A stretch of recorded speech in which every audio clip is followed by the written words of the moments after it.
Понеже съм почитател на изобразителното изкуство, започнах да разглеждам графиките, още повече, че съм любител художник, както и детски учител и много обичам да научавам нови техники. Беше ми интересно, че работи с мастило без вода, китайско мастило, защото аз съм работила с въглен и просто ме завладя още с влизането.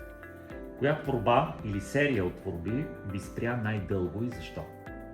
Не знам дали има връзка, че съм детски учител, но замъка, имаше замък и тази с лодката, понеже много обичам морето.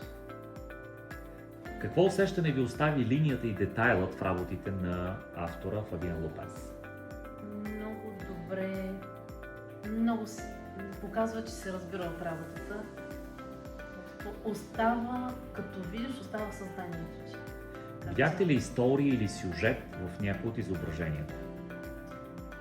Може би за връщане към детството, за това, че всеки възрастен би мечтал поне в сънищата да се върне и да бъде отново дете. Това. Има ли творба, която провокира емоция, радост, тъга, усмивка? Емоция скоро, понеже в Ямбол имаше Кукерландия, ако не греша. Много силно впечатление, също кукерските картини ми направиха. Това, че Рилския манастир, това ме докосна емоционално, защото е французина, пък ги е нарисувал, за да му привлекли вниманието.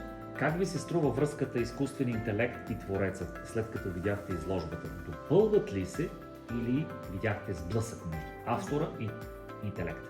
Сблъсък не видях никакъв, допълват се, той си е художник, който си има свой стил, просто по много интересен начин съчетава някакви детайли от изкуствения интелект. Сблъсък не видях. Бихте ли препоръчали изложбата на приятел? На колеги, на приятели, на познати от сърце, да. Благодаря ви. И аз благодаря.